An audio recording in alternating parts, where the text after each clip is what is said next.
को दें। Item number 20 सुश्री सयोनी घोष। बोलो। ये पहली बार की माननीय सदस्य सुना आप? जी हाँ, बहुत अच्छी है सर, सुनिए इनका आगे देखिए। आप बीच में मत टोकना उनको और सलाह मत देना, आप पीछे सीट पे चल जाओ। से सुनना चाहिए। धन्यवाद अध्यक्ष महोदय, आपने मुझे बोलने का मौका दिया। मैं जादवपुर लोकसभा क्षेत्र से पहली बार चुनकर इस सदन में आई हूं और मैं धन्यवाद देना चाहती हूं मेरी लीडर ममता बनर्जी और अभिषेक बनर्जी का और जादवपुर लोकसभा क्षेत्र के सारे वोटरों का, जिन्होंने मुझे भारी बहुमत से जिताया और इस सदन में भेज के बीजेपी को एक पैगाम दिया कि पश्चिम बंगाल में माननीय सदन में इन नेताओं को धन्यवाद नहीं होता। आप और ये संदेश सर, ये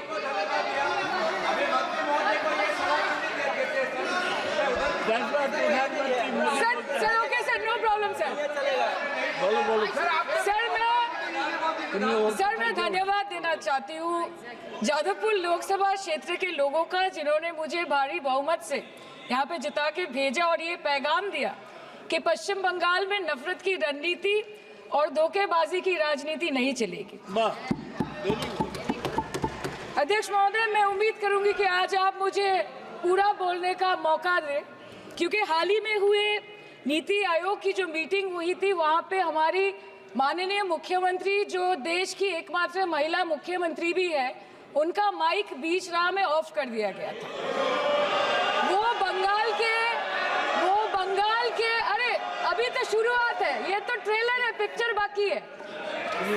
अध्यक्ष महोदय, मैं आपसे ये बोलना चाहती हूँ कि वो बंगाल के हक के लिए यहाँ पे सवाल उठाने आई थी, वो बंगाल के लोगों की बात रखने यहाँ पे आई थी, लेकिन उनका माइक ऑफ कर दिया गया। आपके माध्यम से मैं इस सदन में उपस्थित वहाँ जो बैठे हैं माननीय सदस्य, कोई भी नीति आयोग या कोई भी घटना को सर एक लाइन आप डिलीट करेंगे सर, एक लाइन सर, मैं यही बताना चाहती हूँ कि बंगाल के लोगों का गला घोटने का काम किया गया और उनकी आवाज को बंद करने का काम किया गया।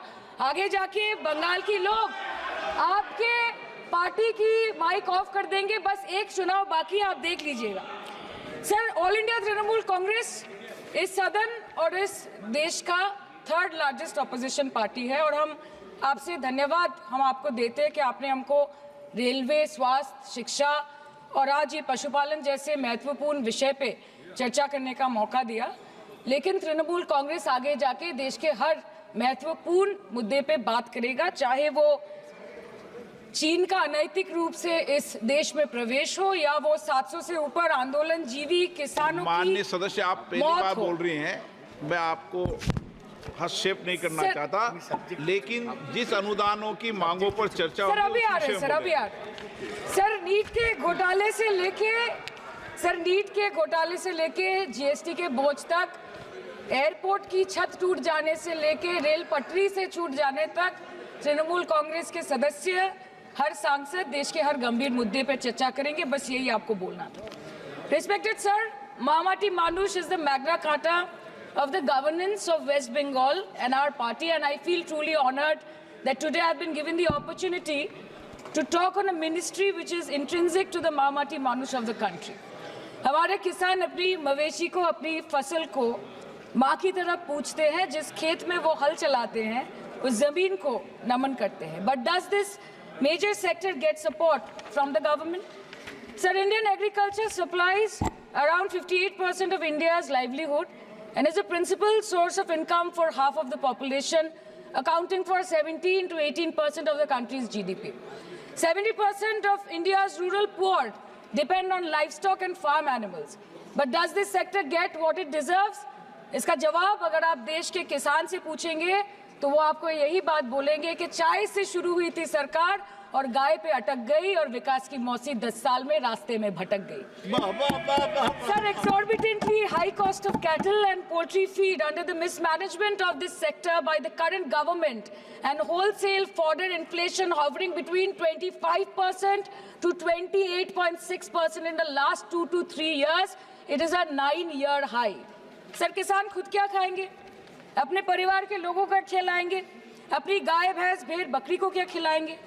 सर, ऐसे ही वारदात होते हैं जहां गरीबी से जूझता हुआ एक किसान उसको अपनी गाय भेड़ बकरी को बेचने में मजबूर करते हैं और अंत में जाके वो अपनी खुद की जान ले लेते हैं। सर, पिछले 10 सालों में 1,12,000 किसानों ने इस देश में आत्महत्या की। एनसीआरबी की एक रिपोर्ट के अनुसार 10 साल में हर दिन इस देश में एवरेज में 30 किसान हर दिन अपनी जान ले लेते हैं। सर, इस देश के लोगों का यही है किस्सा कि जिसको जिताया वो राजा की तरह जाएगा और जिन्होंने जिताया वो फकीर की तरह। सर, ये बहुत गौरक्षा की भी बातें करते हैं।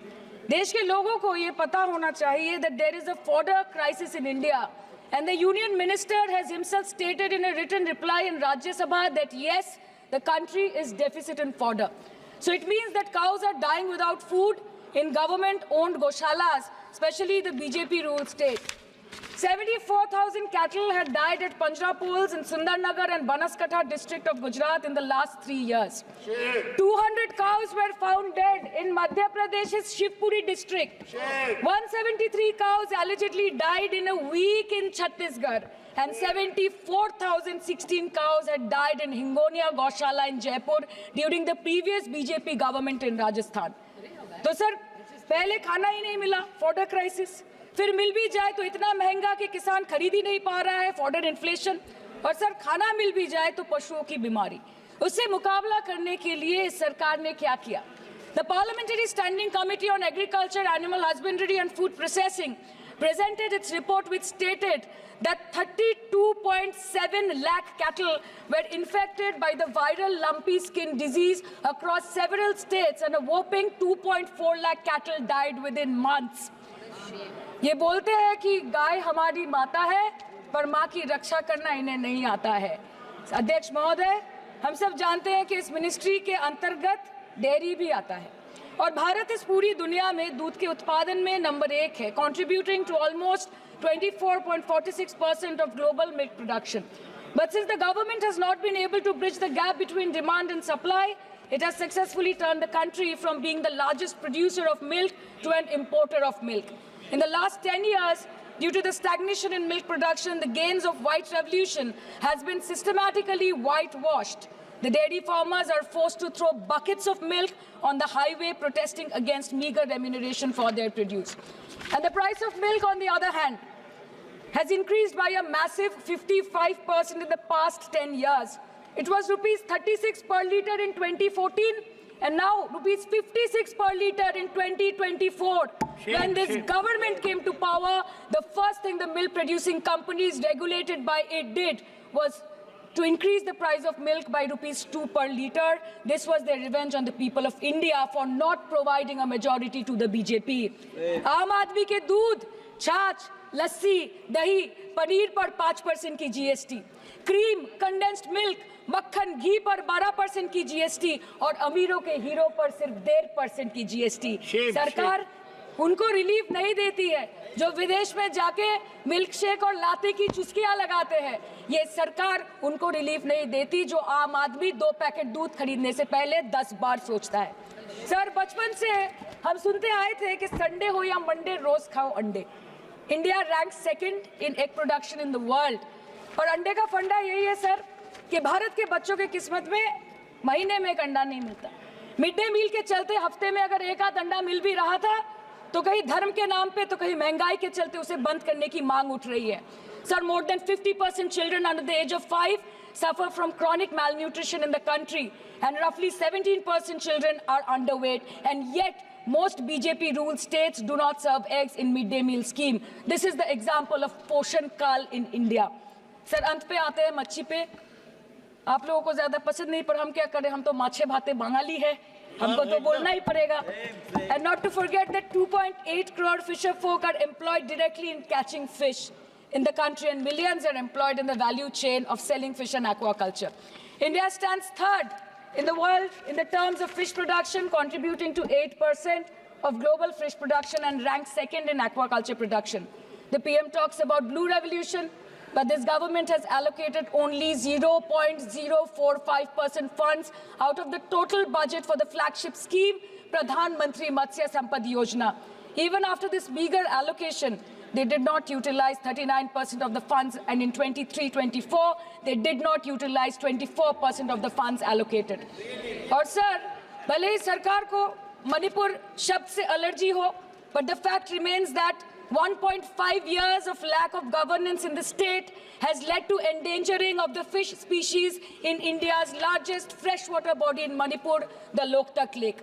So the government has to generate employment opportunities, investment in areas such as exports, post-harvest processing, and import substitution. It has to deal with adversities like overfishing, depleting of fish stocks, pollution, disease outbreak, destruction of habitat, and climate change. So my own parliamentary constituency has assembly constituencies like Baruipur, Shonarpur, Bhangor, which are heavily dependent on these sectors for livelihood. Main crops grown are wheat, rice, vegetable, fruit, oilseed, pulses, cotton and jute, and animal husbandry is practiced mostly by women in the self-help groups in the South Chobbish Pargona. They rear a wide range of domestic animals, including cattle, poultry, goat, particularly the black Bengal goat and the Pekin duck. And I take extreme pride in saying that in the last 5 years of the TMC government, the CM Mamata Banerjee has allocated a massive amount of 76,680 crore to agriculture and its allied sectors for their development. The government of West Bengal has achieved remarkable success in implementation of state schemes, namely Bangla Dairy. The state-owned company is providing financial incentive at the rate rupees 11.5 per litre of raw milk directly to the bank accounts of primary dairy farmers through milk unions. Bangla Dairy procured 3.55 crore kg milk in 2023, for which rupees 109 crore was paid to dairy farmers through direct benefit transfer. 47,900 fresh Kisan cards have been issued in the last 3 years for animal husbandry. Up to 30th November 2023, rupees 393 crore was sanctioned to marginal animal rearers in the rural areas. Bangla Shosho Bima scheme, a fully state-funded scheme for crop insurance. Total 1.28 crore farmers were enrolled under the scheme during 23-24. 70 lakh farmers got claim settlement worth rupees 247 crore. 76,049 farmers are getting pension amounting to rupees 1,000 per month under Joy Bangla scheme. Super Bangla scheme was introduced in 2014 for ensuring remunerative prices for agricultural produce, integrating about 80,000 farmers and procuring about 100 metric tons of perishables daily. The annual turnover of this project is now rupees 106 crore. 77 new stores have been opened in financial year 23-24. 186 Krisak Bajars sub-market yards are running successfully, providing excellent marketing infrastructure for aggregation and ease of marketing. And to be mentioned that West Bengal is one of the largest cold storage capacities in the country at more than 87 lakh metric ton with 620 cold storages. New investment of rupees 239 crore is upcoming in this sector this year with an employment opportunity for nearly 20,000 people. अरे उधर वाले बता इसमें बुरा क्या है, हवा के चार झोंके अगर इधर से भी गुजर जाए तो. Now coming to the demands of pending funds from the Government of India to West Bengal on animal husbandry and welfare. 50% of the central share, rupees 12.72 crore for financial year 23-24, being the recurring expenditure for mobile veterinary units is pending with the Government of India. Government of West Bengal requested for sanctioning an additional 126 MVUs for 24-25. However, it was regretted, citing want of funds. The proposed central share of 49.93 crore for financial year 24-25 for assistance to states for control of animal disease has not yet been released by the Government of India. Despite repeated persuasion, Department of Animal Husbandry and Dairying has not released the central share of rupees 10 crore for financial year 24-25 for various ongoing National Livestock Mission schemes, including the project for the establishment of Buck Semen Station in Horinghata. ये तो बस इसी ministry से बकाया है बंगाल का. अभी दूसरी मिनिस्ट्री प्रक्रिया तो पता नहीं कहाँ पे जाके ये खत्म होने वाला है. मैडम, मैं बस ये कहना चाहती हूँ कि इस बीजेपी सरकार ने पिछले 10 सालों में इस देश के लिए क्या किया, उससे बड़ी तालिका बनेगी कि 10 साल में क्या क्या कर सकते थे पर किया नहीं. 2014 में जो किसान मोदी है तो मुमकिन है सोच के और अच्छे दिन के ख्वाब देख के बीजेपी को वोट दे रहा था, आज 10 साल बाद वो बोलता है कि मोदी है तो नामुमकिन है। शायद अभी वो किसान है भी नहीं। तो इसीलिए मैं बोलना चाहती हूँ कि समय बड़ा महत्वपूर्ण होता है अध्यक्ष महोदय, और बड़ा बलवान। बंगाली में हम एक बात बोलते हैं कि समय गेले साधन होबे ना। इसका मतलब यही है कि अगर समय चला गया तो साधना नहीं होगी, अगर भक्त रूठ गए तो आराधना नहीं होगी। और 3 से 303 से 240 के आंकड़े बोलते हैं कि इस बार जो आप चले गए तो दोबारा लौटने की संभावना नहीं होगी। तो यही बोल के मैं अपनी बात खत्म करती हूँ। Thank you so much.